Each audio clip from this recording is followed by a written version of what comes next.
The search for peace is a curious thing. It's not an absence of sound, but an absence of conflict. For 35 years, my life had been a symphony of conflict, a cacophony of high-stakes decisions and sleepless nights spent analyzing threats most people never knew existed. My wife, Eleanor, had been my anchor in that storm. When I lost her to cancer, the symphony stopped, leaving a silence that was louder than any explosion I'd ever analyzed. The quiet of our old house in Langley, filled with ghosts and memories of a life that was no longer mine, became unbearable. So, I sold it. I sold the life of Arthur Miller, senior analyst, and bought a new one as Art Miller, retiree, in a place that promised tranquility on its welcome sign, Whispering Pines, a community of harmony. Harmony. The word tasted sweet. The house was a modest but lovely single-story colonial, painted a gentle eggshell blue, with a small manicured lawn that I intended to fill with flowers Eleanor would have loved. It sat on a quiet cul-de-sac, where the loudest sound was the whisper of wind through the eponymous pines. It was perfect. It was the blank page I needed to write my final, quiet chapter. I spent the first week unpacking. Not just boxes, but the weight of a lifetime. I hung a photo on the mantelpiece, a younger me in a stiff suit, standing beside Eleanor, her smile outshining the drab, windowless briefing room we were in. I set up a small workshop in the garage for my woodworking hobby, and, on the 7th day, I installed a bird feeder on the sturdy branch of the old oak tree in my front yard. It was a simple, cedar-hewn thing I'd made myself. I filled it with a premium seed mix and sat on my porch with a cup of coffee, watching as the first finches arrived, their cheerful chirps a welcome melody. It was the first time I had felt a genuine, uncomplicated sense of contentment in over a year. That contentment lasted for exactly 11 minutes. A shadow fell over my porch steps. I looked up to see a woman who seemed to be constructed entirely of sharp angles and disapproval. She was in her late 50s, with a helmet of blonde hair so rigidly sprayed it looked like it could deflect small arms fire. She wore a pastel pink tracksuit, pristine white sneakers, and a visor that cast a severe shadow over her face. In her hand, she held a clipboard, which she brandished like a scepter. "Arthur Miller?" she asked, her voice a clipped, nasal tone that scraped against the morning's peace. "Just Art is fine," I said, offering a neighborly smile. "And you are—" "Carol Peterson," she announced, as if I should already know the name. "I'm the president of the Whispering Pines Homeowners Association." She tapped the clipboard with a perfectly manicured nail. "I'm here about the structure." She gestured with her chin toward the bird feeder. Her lips pursed into a thin line of profound disappointment. I blinked, looking from the feeder back to her. The bird feeder. Article 7, Section C, Paragraph 4 of the Whispering Pines Covenants, Conditions, and Restrictions clearly states that any and all external additions to a property, including but not limited to sheds, fountains, and temporary lawn ornaments, must be submitted for approval to the Architectural Review Committee prior to installation. I felt a slow, tired bewilderment creep over me. This was the opening salvo of my new, peaceful life. "It's a bird feeder, Carol. It hangs from a tree branch." "It's an unapproved structure," she countered, her eyes narrowing. "Furthermore, Article 9, Section B, Paragraph 2 prohibits any activity that may attract vermin. Birds are winged vermin. They are messy, they carry disease, and their droppings can damage property." I looked at the tiny, cheerful finches hopping on the perch. They looked less like winged vermin, and more like living, breathing jewels. "They're just finches," I said, my smile feeling strained. I don't think they're planning an invasion. That's the kind of flippant attitude that leads to community degradation.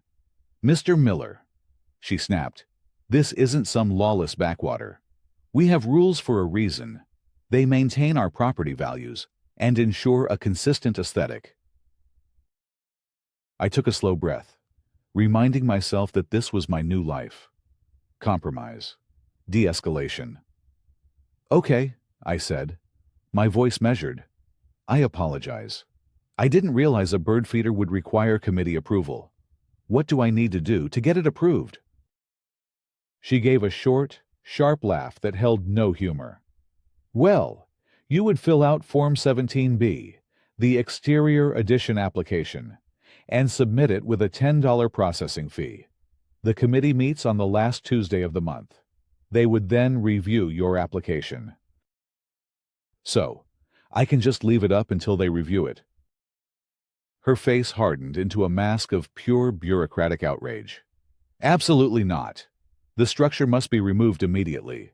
Once you receive written approval, you may reinstall it, pending any committee-mandated modifications. She made a neat, officious checkmark on her clipboard. You have 24 hours to comply. Failure to do so will result in a $50 fine, doubling for every week of non-compliance. A written warning will be in your mailbox this afternoon. Welcome to the neighborhood. She turned on her heel and marched away, her white sneakers making no sound on the perfectly maintained sidewalk. I watched her go, then looked back at the Finches, who were blissfully unaware of their status as vectors of community degradation. The whisper of the pines suddenly sounded less like peace, and more like a sigh of resignation. My blank page already had a blot of ink on it, and its name was Carol Peterson. I had a sinking feeling, a familiar tightening in my gut that I hadn't felt since my days of analyzing asymmetrical threats. That this was not just a warning. It was a declaration of war. My first instinct, born of decades spent navigating complex systems and hostile personalities, was to comply, not out of fear, but for intelligence gathering. Understand the rules of engagement before planning a campaign. I took down the bird feeder that afternoon, just as the crisp white envelope from the Whispering Pines HOA appeared in my mailbox. The warning was a masterpiece of passive-aggressive legalese, citing the same bylaws Carol had quoted, but with added footnotes and a stern, bolded reminder of the fine schedule. It was signed, Carol Peterson, HOA President and Chair of the Architectural Review Committee. Of course she was. I spent the next 2 days meticulously reading the entire CC&R document, a tome as thick as a phone book and twice as dense. It was a labyrinth of regulations governing everything from the precise shade of beige one could paint their shutters to the maximum allowable height of grass, measured in millimeters. It was tyranny by 1,000 paper cuts. But within that labyrinth, I found what I was looking for. Tucked away in a subsection about landscaping was a line stating that seasonal decorative items did not require committee approval, provided they were not affixed permanently to the home structure and did not exceed 18 inches in any dimension. My bird feeder was 16 inches tall, and I could certainly argue that feeding birds was a seasonal activity. It was a loophole, a small crack in Carol's fortress of regulations. I filled out Form 17B anyway, describing the bird feeder in excruciating detail, and attached a check for the $10 fee.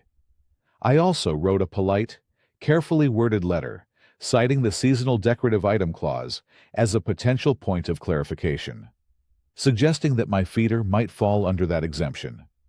I was offering her an out, a way to grant approval while saving face. I was extending a diplomatic hand. It was slapped away with prejudice. A week later, another envelope arrived. My application was denied. The reason cited was potential for vermin attraction and aesthetic incongruity. My $10 check was not returned. The letter also contained a new notice of violation. during her routine community inspection. Carol had noted that the small, decorative wooden gnome Eleanor had loved, which I had placed amongst the new petunias by my mailbox, was in violation of Article 12, which prohibited folkloric or mythological statuary. This came with a fresh $25 fine. This was no longer about rules. This was personal. This was a power play. My attempt at logical, rules-based engagement had failed because I was dealing with an illogical, power-based adversary. It was time for a new strategy. I paid the $25 fine, removed the gnome, and then I went to the approved hardware store listed in the HOA handbook. I bought an HOA-compliant bird feeder. It was a hideous plastic tube, a sterile, soulless thing that looked like a piece of medical equipment. I also purchased an 8-foot steel shepherd's hook, also from the approved vendor list.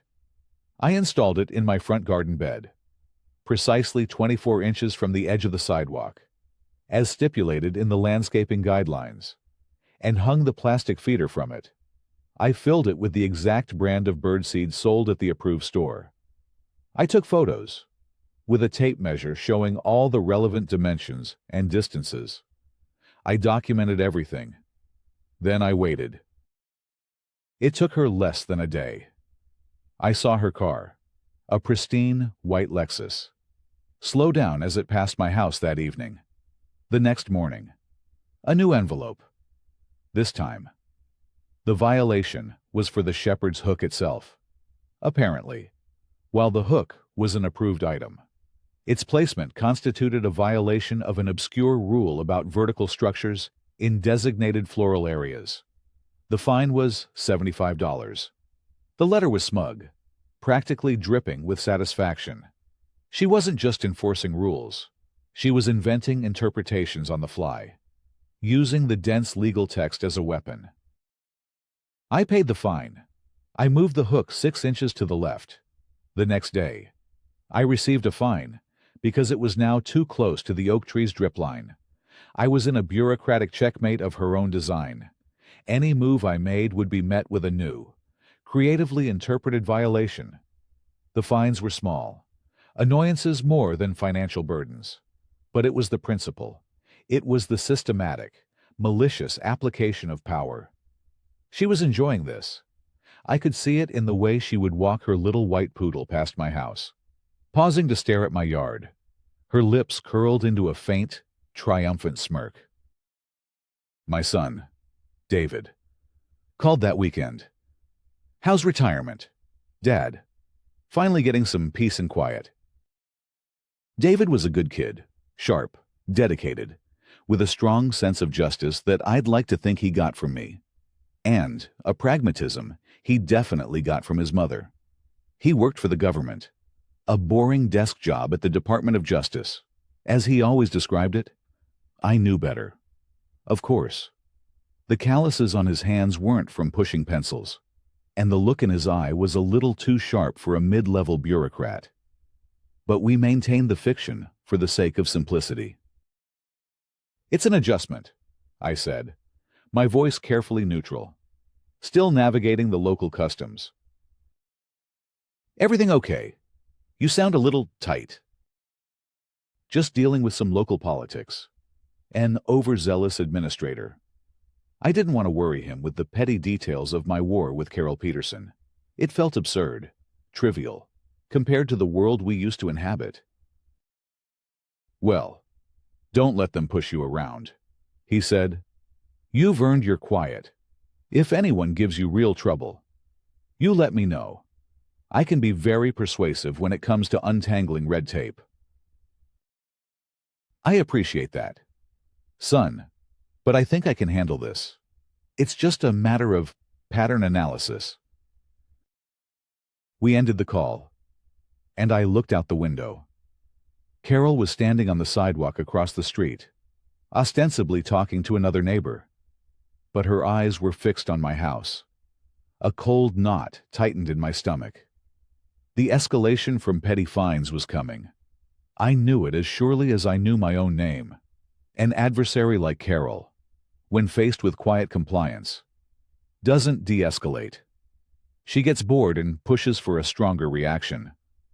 The next phase, I suspected, would be less official and more direct. The morning it happened was dewy and peaceful. A thin veil of mist hung over the manicured lawns of whispering pines, and the air smelled of damp earth and pine needles. I went out to get the morning paper, my slippers dark with moisture from the grass. As I walked back toward my porch, something felt wrong. It was a prickle of instinct, a sense of subtle disarray that I hadn't felt in years. My eyes scanned the front of the house, and I saw it. The ugly, HOA-approved plastic bird feeder was on the ground. The shepherd's hook was bent at a sharp, unnatural angle, as if a great weight had been put on it. I walked over, my heart sinking with a grim sense of inevitability. The thin wire I had used to hang the feeder was not broken. It had been neatly and cleanly cut, the ends glinting in the morning sun. The shepherd's hook wasn't just bent. The base, where it entered the ground, was surrounded by disturbed soil, and the pole was twisted.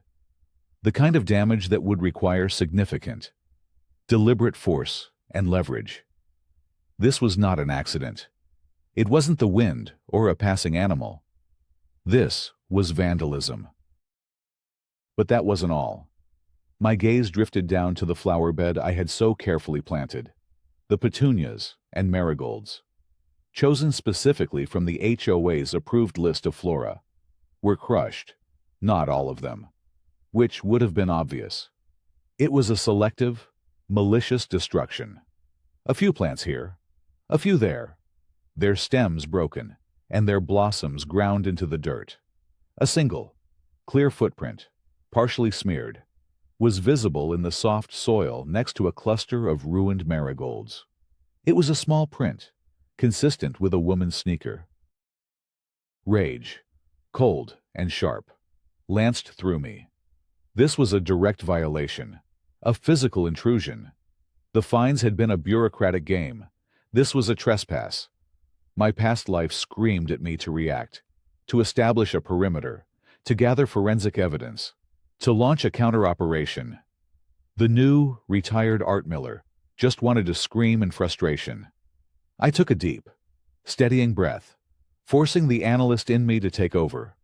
Emotion was a liability. Data was power. I went back inside and got my phone. I didn't touch a thing. I started documenting. I took wide shots of the entire scene from multiple angles. I took close-ups of the cut wire, showing the clean slice from a pair of cutters. I photographed the bent hook, paying special attention to the torque marks on the metal. I took detailed shots of the crushed flowers and, most importantly, the partial footprint. I used the measuring app on my phone to record its dimensions. It was an expensive, high-quality running shoe, a pristine white one, if the lack of ingrained dirt was any indication. My first thought was to call the police. A vandalism report, no matter how minor, would create an official record. But I stopped myself. What would I tell them? I think my HOA president snuck into my yard last night and stomped on my flowers. I had no proof, only a strong suspicion and a partial footprint. It was circumstantial. Carol would deny it, portray me as a paranoid old man, a disgruntled resident making wild accusations. She would twist it to her advantage. Calling the police would be playing my hand too early. Instead, I cleaned up. I straightened the shepherd's hook as best I could. Though it remained permanently crooked, I threw away the broken plastic feeder. I carefully trimmed the damaged flowers, hoping they might recover. As I worked, my neighbor from 2 doors down, a quiet man named George, walked by with his golden retriever. He glanced at my flower bed and offered a sympathetic wince. "Morning, Art. Rough night for your garden?" he asked, his voice low. "Something like that," I replied noncommittally. He hesitated. pulling his dog back from sniffing at my lawn. "Listen," he said, dropping his voice even further. "Just be careful. Carol runs a tight ship. She doesn't like waves." He gave me a knowing look, a silent acknowledgement of the neighborhood's unspoken truth, before continuing his walk. His words confirmed it. This wasn't just my fight. The entire community was living under this petty dictatorship, too intimidated or too weary to resist. They saw what was happening, but they kept their heads down. Social pressure and fear of reprisal were her primary weapons. That evening, I did something I hadn't done in years. I sat at my computer and began compiling a file, a proper one. I created a new, encrypted folder on my hard drive, naming it Project Nightingale. I uploaded the photos from that morning, labeling each one with the date, time, and a detailed description. I scanned and uploaded all the violation notices and my canceled checks for the fines. I wrote a detailed narrative of every interaction I'd had with Carol Peterson. From our first meeting to my conversation with George, I included dates, times, direct quotes, and my own analysis of her escalating behavior. For a moment, sitting there in the glow of the monitor, I felt like the old Arthur again. Methodical, precise, building a case, one piece of data at a time. The goal in my old job was to understand a threat in order to neutralize it. The threat here was smaller, contained to a single cul-de-sac. But the methodology was the same. Carol Peterson had escalated from bureaucratic harassment to minor property damage. She was testing my reaction, my breaking point. I had no intention of breaking. I would simply observe, document, and wait for her to make a fatal error. And she would. People like Carol, intoxicated by their own sliver of power, always overplay their hand. The only question was how much damage she would do before she finally did. The next stage of Carol's campaign was as predictable as it was insidious. Having probed my defenses with direct, albeit deniable, action, she now moved to poison the well. She sought to isolate me, to turn the community from a collection of neutral observers into an army of her allies. Her chosen battlefield was the modern-day town square, the Whispering Pines private neighborhood Facebook group. I had been added to the group automatically when I moved in, but had largely ignored it, finding the posts to be a mundane stream of lost cats, recommendations for plumbers, and passive-aggressive complaints about people not picking up after their dogs. A few days after the vandalism, however, my phone buzzed with a notification. A neighbor I'd exchanged pleasantries with, a woman named Sandra, had sent me a private message. "Art, just wanted to give you a heads up. You might want to look at the community page." I navigated to the group, a knot of dread forming in my stomach. And there it was, posted by Carol Peterson an hour earlier.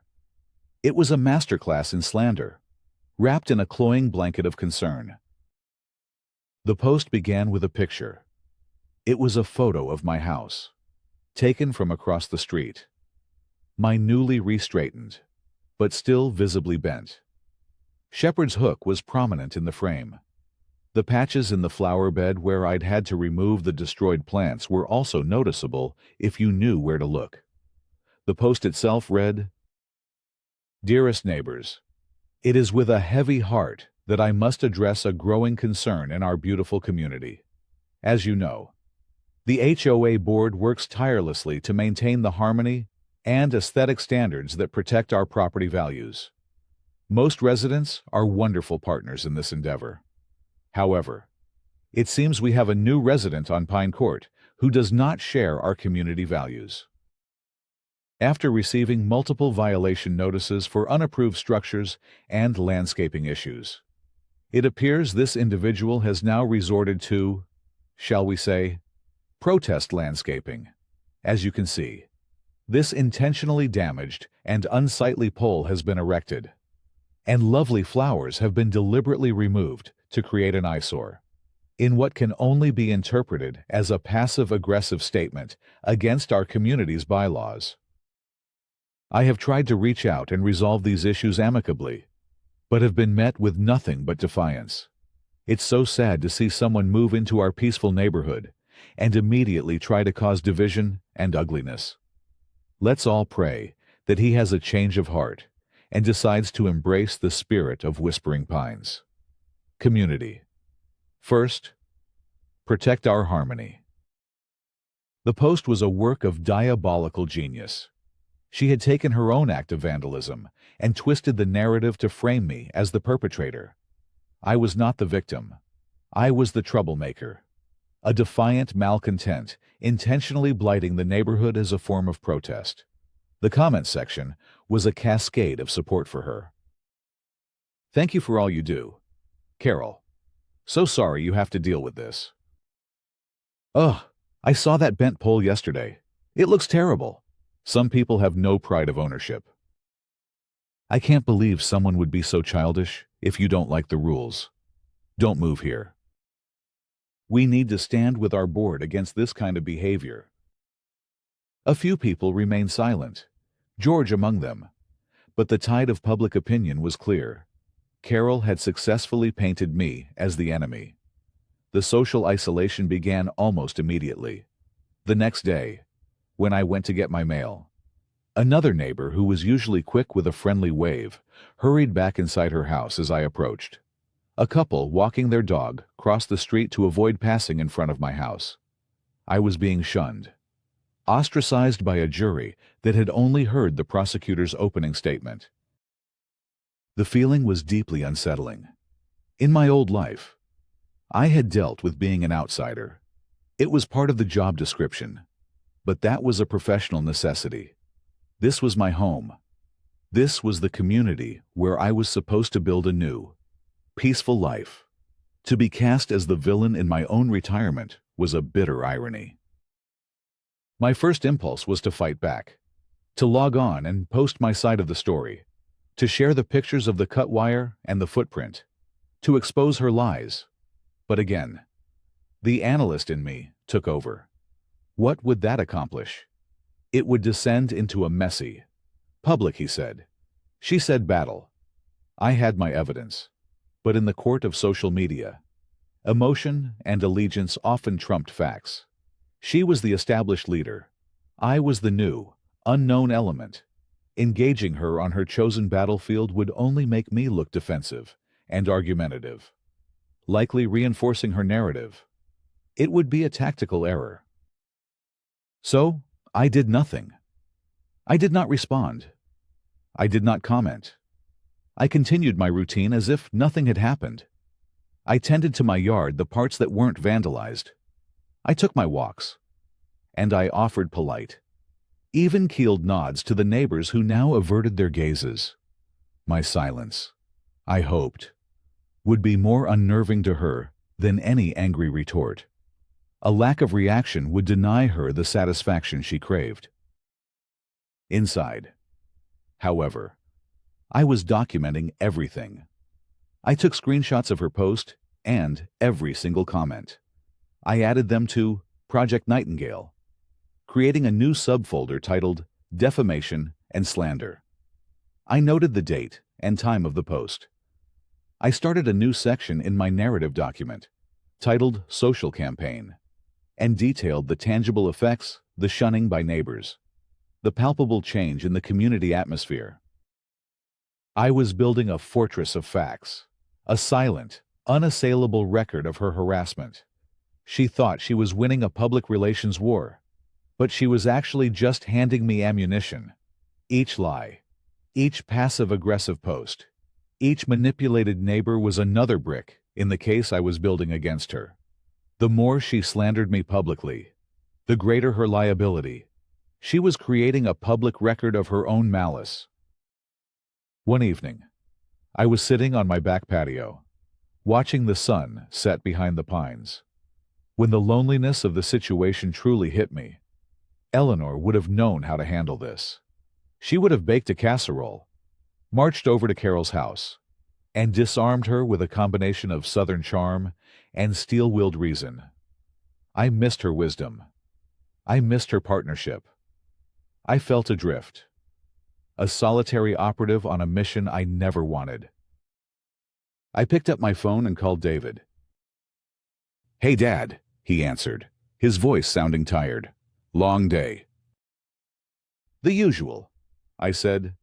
"Listen, I have a hypothetical for you, strictly academic." "Okay," he said, a note of curiosity in his voice. "Shoot." Let's say a person is being systematically harassed by another individual in a private capacity. Nothing overtly criminal at first, just misuse of administrative rules. Then it escalates to minor property damage. But it's deniable. Then it moves to a public campaign of libel and slander. What are the legal options for the target of this harassment? There was a pause on the line. David's voice, when he spoke again, had lost its casual tone. It was sharper, more analytical. "This isn't academic, is it? Dad, this is your overzealous administrator." I sighed. There was no fooling him. "It's escalated. Nothing I can't handle." "Is there a threat of violence?" he asked immediately. The question was cold, professional. "No, nothing like that. It's a psychological game, an attempt to isolate and intimidate." "Okay," he said, his mind clearly working. "First, documentation is everything. Every email, every letter, every photo, every screenshot. Create a detailed timeline of events. Second, depending on the state, a pattern of harassment, even if individual incidents are minor, can be grounds for a restraining order. The slander is actionable as defamation, but that's a civil matter and can be tough to prove without clear damages. The main thing is the pattern, the escalation. That's what a judge or law enforcement would look at." He paused again. "Dad, are you okay? You sound worn down." "I'm fine, son. Just running a new kind of analysis." "Keep your head on a swivel," he said. The old phrase, a familiar comfort between us. "And Dad, the moment this crosses a line, the moment it feels like it's getting out of your control, you call me. Not as your son. You call me for the red tape." "I know," I said. "Thank you, David." I hung up, feeling a bit better. He had confirmed my strategy. Documentation, pattern recognition. I was on the right path. Carol thought she was isolating me, but she was really just forcing me to retreat to my old skills, to the one battlefield where I was truly an expert. She thought this was a neighborhood dispute. She had no idea she was engaged in an intelligence war she couldn't possibly win. Carol's inability to provoke a public reaction from me seemed to gnaw at her. My quiet compliance, my refusal to engage in her online drama, was not the response she wanted. She needed a bigger reaction, a more significant victory to cement her authority. So, she escalated again. This time by weaponizing a real-world authority, moving her campaign from the court of public opinion to the purview of municipal government. It began with a lie about my trash cans. I received a formal notice from the city's sanitation department, claiming I had violated a city ordinance by leaving my bins at the curb for more than 12 hours after pickup. The fine was $100. I knew for a fact this was false. I worked from home, and my routine was unvarying. The trash was collected at 8 a.m. on Tuesdays, and I always brought the bins back to their designated spot behind the lattice fence by my garage, no later than 9 a.m. Someone had filed a false report. I had no doubt who it was. I contested the fine online, stating the facts clearly and concisely, and heard nothing back for a week. Then, the real attack came. I was in my workshop in the garage, sanding a piece of maple for a bookshelf I was building, when I heard the rumble of a large truck pulling up in front of my house. I peered through the window and saw a white Ford F-150 with the official seal of the City of Whispering Pines Animal Control on its door. A man in a khaki uniform was walking up my driveway, a clipboard in his hand. My stomach turned to ice. This was a serious escalation. A false report to the sanitation department was one thing. Involving animal control was another. It implied a different level of threat, neglect, cruelty, danger. I wiped the sawdust from my hands and met him on the porch. He was a young man, probably in his late 20s, with a tired but professional demeanor. "Arthur Miller?" he asked. "Yes, can I help you?" "Sir, I'm Officer Davis, with Animal Control. We received an anonymous complaint about a large, aggressive dog being kept at this residence. The report mentioned excessive barking at all hours and said the animal appeared neglected and was potentially dangerous." I stared at him, my mind reeling. I didn't have a dog. I hadn't owned a dog in 30 years. "Officer," I said slowly, keeping my voice calm and steady, "I don't own a dog. I don't own any pets at all." He blinked, looking from his clipboard back to me. The report was very specific. "Sir, a large, brown, pit bull-type dog. Said it was often seen in the backyard, tied up with no water." I gestured toward my side gate. "Please, be my guest. Go look in my backyard. There's no dog. There's never been a dog." He hesitated for a moment, then gave a nod. "I'd appreciate that, sir." I led him through the gate into my small, meticulously kept backyard. It was empty, save for a patio set, a grill, and several large pots of Eleanor's favorite hydrangeas. There was no doghouse, no chain, no water bowl, no sign that any animal larger than a squirrel had ever set foot there. Officer Davis did a slow, 360-degree scan of the yard. He looked behind the grill, peered into the large ceramic pots. His professional demeanor began to crack, replaced by a weary frustration. "Well, sir," he said, sighing and clicking his pen, "there's definitely no dog here now." "There has never been a dog here, officer," I repeated, my voice firm but respectful. "Whoever called you filed a false report." "It happens," he said, shaking his head. "More than you'd think. Wastes a lot of our time. We get neighbors feuding. They call us to harass each other. We have to respond to every call as if it's legitimate." He made a few notes on his clipboard. "I'll mark this as unfounded. I'm sorry to have bothered you. Mr. Miller." "It's not you who bothered me, officer," I said. "Before you go, can I ask what number the complaint came from, or who made it?" He shook his head again. "Sorry, sir. The call was logged as anonymous. We can't release that information." "I understand," I said. Of course it was anonymous. It was Carol's signature move aggression from the shadows, without accountability. As he walked back to his truck, I stopped him one last time. "Officer Davis, just for my own records, could you possibly give me a copy of your report or an incident number?"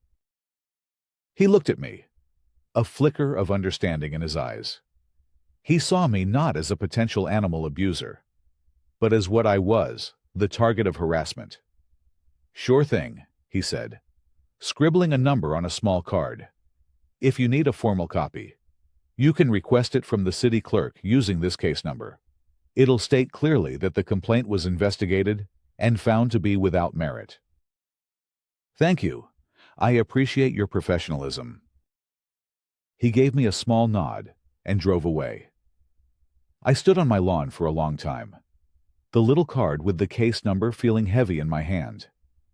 This was no longer just about HOA bylaws or neighborhood squabbles. Carol had now used a taxpayer-funded municipal service as her personal harassment tool. She had filed a false report, a criminal offense in most jurisdictions, albeit a minor one that was difficult to prove. I went back inside and immediately added a new entry to Project Nightingale.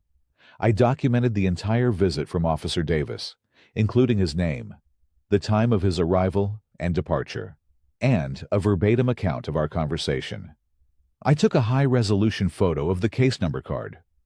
I then went online to the city clerk's website and formally requested a copy of the report, paying the $5 administrative fee. This was no longer just my word against hers. This was a government document, an official record of her lie. The audacity of it was breathtaking. She was so confident in her power, so certain of her impunity, that she felt comfortable committing a crime to harass me. It was a classic case of threat escalation, when verbal and social pressures fail to achieve the desired result. The aggressor moves to institutional power structures, co-opting them for their own ends. I thought about what this meant. It meant she was getting desperate. My lack of a visible, emotional reaction was frustrating her. So she was upping the stakes, making riskier moves. This was both dangerous and, from a strategic standpoint, advantageous for me. The more official agencies she involved, the more official evidence she created against herself. That night, I felt a chill that had nothing to do with the evening air. This was no longer a game. A person willing to file a false report with animal control is a person with a frightening lack of boundaries. What would be next? A false wellness check. A bogus call to Child Protective Services. If I had grandchildren visiting an anonymous tip to the IRS. Her malice had no apparent ceiling. For the first time since this ordeal began, I felt a flicker of genuine fear. Not for my physical safety, but for the peaceful life I was trying to build. It was like trying to construct a house of cards in a room with a malevolent ghost, who, every time I placed the final card, would blow it all down. I sat down at my desk and pulled up a fresh document. I began to map out Carol's behavior using a methodology I hadn't used since my final project before retirement, a threat escalation matrix. I charted her actions over time, from low-level administrative harassment to property damage, to social ostracization, to the weaponization of municipal authorities. The trajectory was clear and alarming. It pointed toward a final, major confrontation.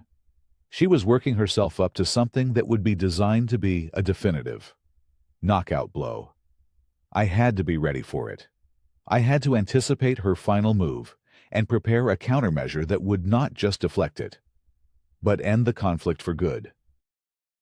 The final escalation, when it came, was more personal and more venomous than anything I could have anticipated. Carol had exhausted bureaucratic channels and municipal harassment. Now, she aimed for the heart of my identity, for the core of my character, my professional integrity.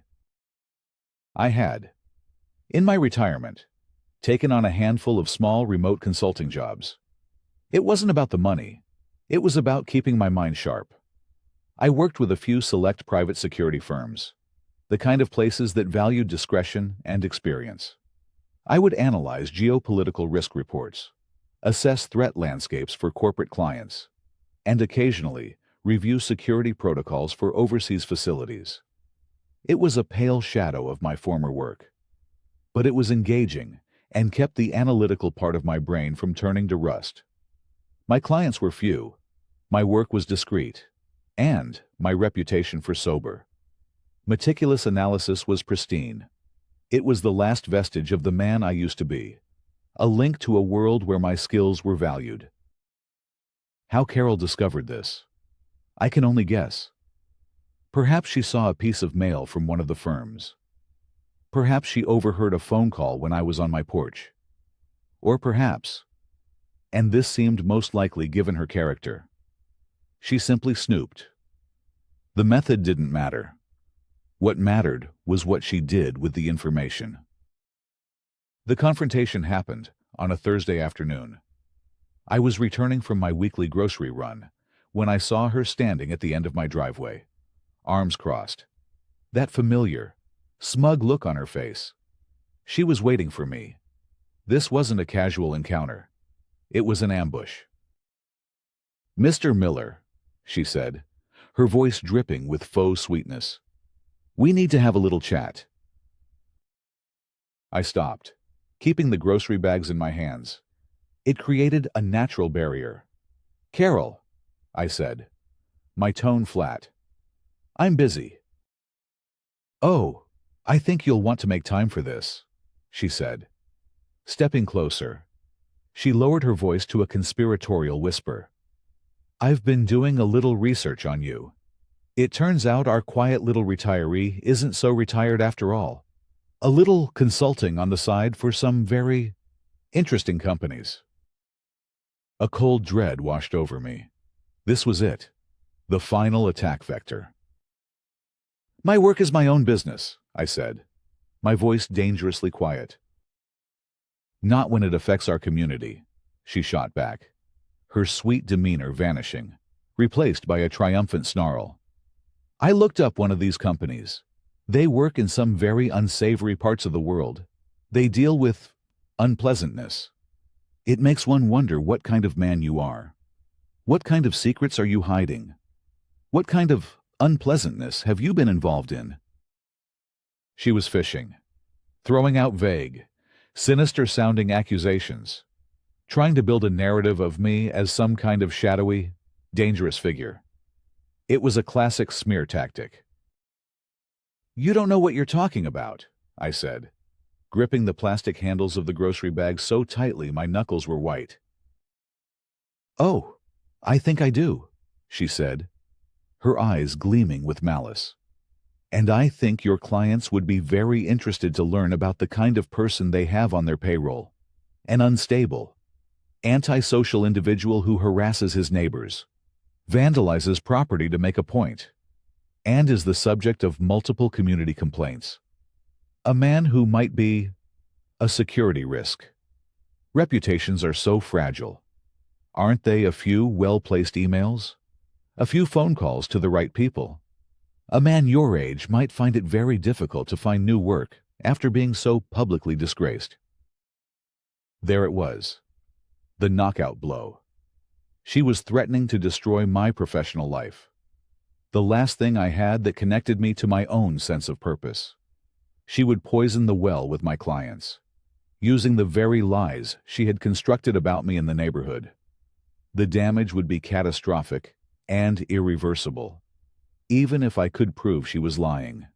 The accusation alone would be enough to sever those professional ties. The world I worked in ran on trust and discretion. An accusation of instability, true or not, was a death sentence.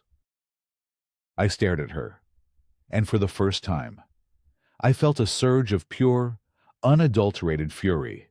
It was so potent it almost made me dizzy. This woman, this petty tyrant of a two-bit housing development, was threatening to burn down the entire edifice of my professional life to win a war over a bird feeder. The sheer, breathtaking malevolence of it was beyond anything I had encountered in the civilian world. But the analyst in me screamed over the rage. Do not react. Do not give her the satisfaction. Observe, record, calculate. I forced my expression to remain neutral, a blank mask. I let the silence hang in the air for a long moment. I watched her face, saw the eager anticipation in her eyes.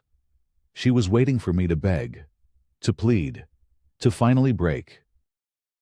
I gave her nothing. "Is that all, Carol?" I asked, my voice as cold and empty as a winter sky. Her triumphant smirk faltered. This was not the reaction she expected. "I'm serious, Mr. Miller. Don't test me."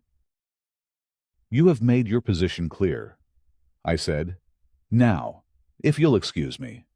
My ice cream is melting." I walked past her, up my driveway, and into my house. My back ramrod straight. I did not look back.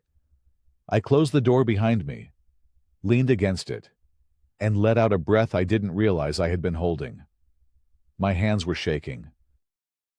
She had finally crossed the ultimate line. This was no longer harassment. This was extortion. This was a direct, credible threat to my livelihood and my reputation. The rules of engagement had changed completely. My strategy of passive documentation was no longer sufficient. A defensive posture would only lead to my ruin. It was time to go on the offensive. It was time to end this. I walked to my desk, my movements precise and deliberate. The fury had receded, replaced by an icy calm. The time for observation was over. The time for action had arrived. I put my groceries away and then sat down. Not at my computer, but with a pen and a legal pad. I began to write. Not a narrative, but a plan. A detailed step-by-step operational plan for my complete and total withdrawal from Whispering Pines. And for the final, public neutralization of Carol Peterson. She had mistaken my patience for weakness. It was a fatal miscalculation. She had just declared war on a man who had spent his entire life fighting in the shadows. And now, I was going to drag her into the light. The plan was a strategic retreat, designed to look like a surrender. It was the final piece of the trap. And Carol's predictable ego would ensure she walked right into it. The first step was to find a new place to live, a place far from the reach of any HOA, a place where peace was a feature of the landscape, not a clause in a contract. I found it 30 miles away, a small house on 2 acres of land, bordered by a state forest. The only neighbors were deer and the occasional fox. I put a deposit on it and arranged a closing date in 3 weeks. Step 2 was to orchestrate my departure from Whispering Pines. I hired a reputable moving company and scheduled them for a Saturday morning, a time when I knew most of the neighborhood would be home. I began to pack, slowly and methodically. I did not tell anyone I was leaving. I wanted my departure to be a surprise, to deny Carol the satisfaction of claiming she had driven me out. My silence continued to be my most effective weapon. As the moving day approached, I made one final phone call. "David," I said when he answered, "I need your help with that red tape we talked about." "Dad, what's going on? Are you okay?" The concern in his voice was immediate. "I'm fine, but the situation here has reached its conclusion. I'm moving out this Saturday. I have a feeling my administrator is not going to take it well. She has made direct threats against my professional standing." "What kind of threats?" His voice was now sharp. "All business." I explained her ultimatum in detail. I could almost hear the gears turning in his head. "That's attempted extortion, Dad," he said, his voice tight with anger. "That's a felony." "I know what it is," I said calmly, "but I don't want to play this out in a prolonged court case. I want it to end, cleanly. Saturday morning. I need you here. But I need you to arrive in a professional capacity. I need the full effect." There was a long pause.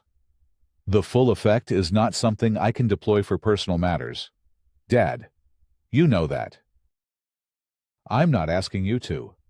But the extortion threat against a cleared government contractor, which I still am, technically, and the filing of false reports to municipal agencies create a nexus of interest.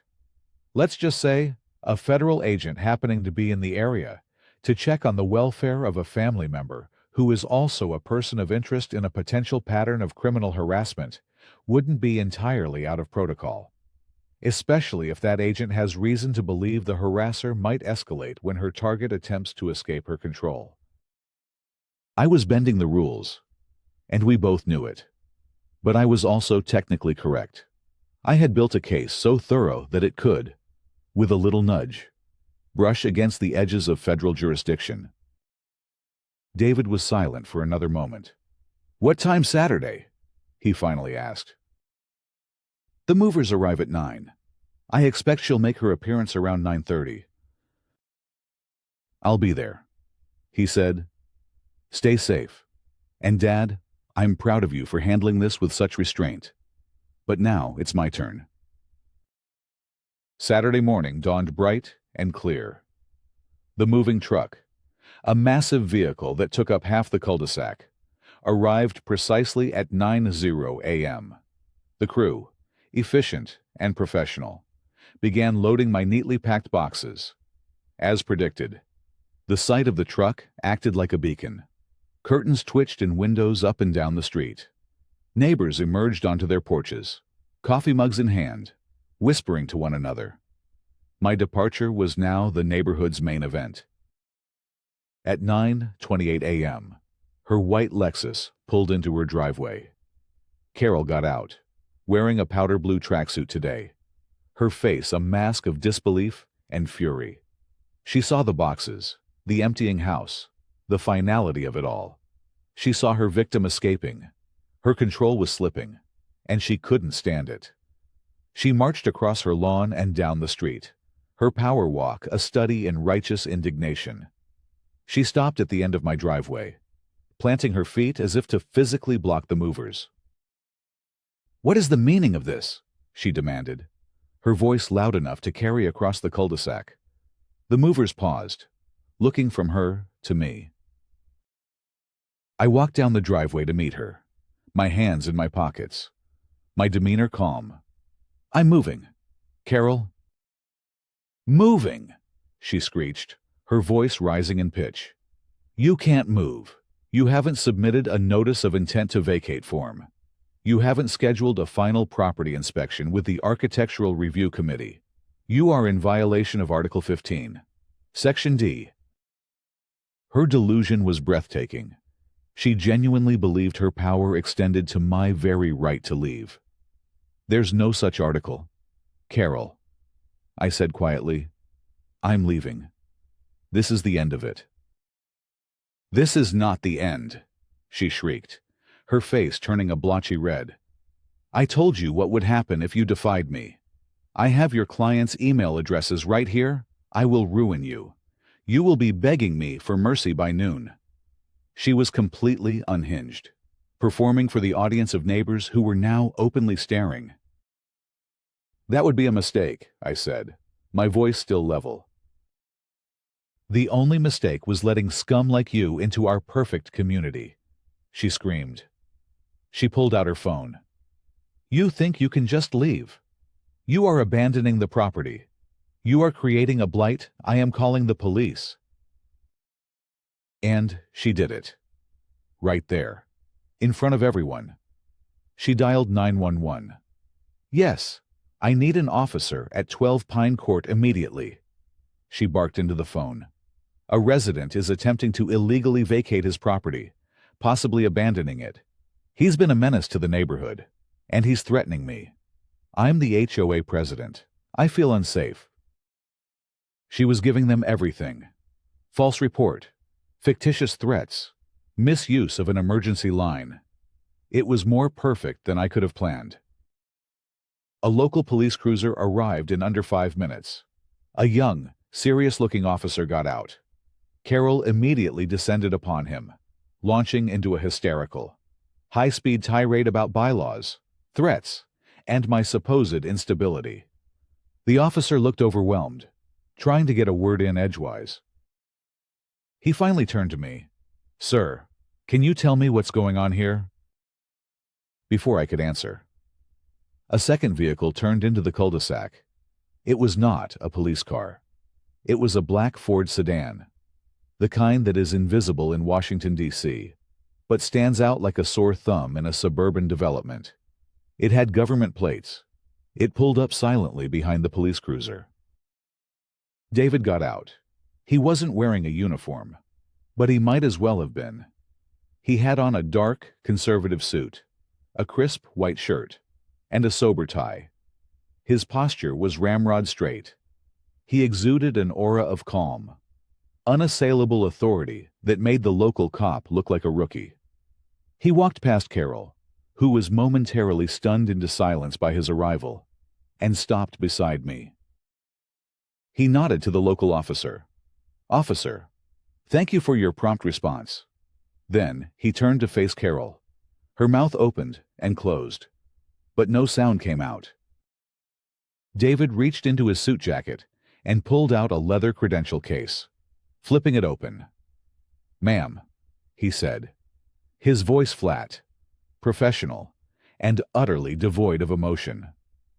"I am Special Agent David Miller with the Federal Bureau of Investigation. This is my father." The sound of a dozen neighborhood jaws hitting the pavement was almost audible. Carol's face, which had been red with rage, blanched to a pasty, sickly white. Her eyes darted from the badge to David's face to my face. The connections finally, horrifyingly, clicking into place in her mind. "FBI," she stammered. "Yes, ma'am," David said, his eyes like chips of ice. "I'm here in response to a series of credible threats made against a cleared federal contractor, my father, which, among other things, constitute felony extortion. We have also been monitoring a pattern of escalating harassment that includes the filing of false municipal reports, which is a matter the local police." He nodded again to the stunned officer. "Will likely be interested in pursuing. We have a full dossier, time-stamped photographs, sworn statements, IP logs from the online defamation, and copies of the official reports you filed. Your call to 911 just now, in which you falsely claimed my father was threatening you, has been a particularly helpful addition to that file." He took a step closer to her. She instinctively took a step back. The power dynamic hadn't just flipped. It had been annihilated in a nuclear blast. "So let me be perfectly clear," David continued, his voice dropping to a low, chilling register. "If you send a single email to any of my father's business associates, if you make a single phone call, if you so much as speak his name again to anyone in a defamatory way, you will not be dealing with the Whispering Pines HOA. You will be dealing with the United States Department of Justice. Are we understood?" Carol stood there, utterly broken. The queen had been deposed, her castle revealed to be made of sand. She looked around at the faces of her neighbors, who were now staring at her with a mixture of shock, dawning comprehension, and contempt. She had been exposed, her petty tyranny laid bare for all to see. She could only manage a pathetic, jerky nod. David turned to the local officer. "Officer, my father will be happy to provide a full statement regarding the false 911 call. I believe he also has evidence of prior harassment you'll want to see." He then looked at me, and for the first time, a flicker of warmth entered his eyes. "Dad, why don't you go supervise the movers? I'll handle the paperwork here." The war was over. The resolution was swift and decisive, with her power publicly shattered. Carol Peterson's reign collapsed entirely. The local police officer, after taking my statement and reviewing a summary of the evidence I provided on my tablet, charged her on the spot for misuse of the 911 emergency system. In the weeks that followed, the district attorney, spurred by a quiet inquiry from the DOJ, added charges for filing false police reports related to the animal control incident. Faced with a mountain of my meticulous documentation, she pled guilty to lesser misdemeanors, receiving a hefty fine, a year of probation, and court-mandated anger management counseling. The social consequences were even more severe. The story of the FBI agent's arrival spread through Whispering Pines like wildfire. Neighbors who had once shunned me now offered embarrassed apologies. George, my quiet neighbor, organized an emergency HOA meeting, armed with the knowledge that Carol was a paper tiger. The residents voted unanimously to remove her from the board. An independent audit was launched, which soon uncovered years of financial misconduct, petty embezzlements, and kickbacks from approved contractors. This led to further civil and criminal penalties for her. My son, David, had connected me with a lawyer from one of his old law school classes who specialized in harassment cases. We filed a civil suit against Carol for defamation and intentional infliction of emotional distress. We won easily, and the court awarded me damages that more than covered my moving expenses and the emotional toll of the ordeal. Within 6 months, Carol Peterson, facing financial ruin and completely ostracized by the community she once terrorized, sold her house at a loss and moved away. A new HOA board was elected, comprised of reasonable people like George. Their first act was to rewrite the most draconian of the bylaws, including the ones about bird feeders.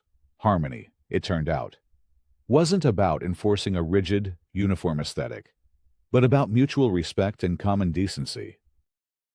I never saw Whispering Pines again after my moving day. My new home was everything I had hoped for. The only sounds were the rustle of leaves, the calls of actual birds from the deep woods, and the gentle hum of my woodworking tools in the garage. I built a dozen bird feeders, each one more intricate than the last, and hung them from the trees that dotted my property. My front yard became a sanctuary for finches, blue jays, and cardinals. I finally had it. Not just quiet, but true peace. The blank page I had sought was finally mine, and I was free to write whatever I chose upon it. My final chapter would not be one of conflict and counter-surveillance, but of maplewood, birdsong, and the deep, abiding calm that comes only after the storm has passed.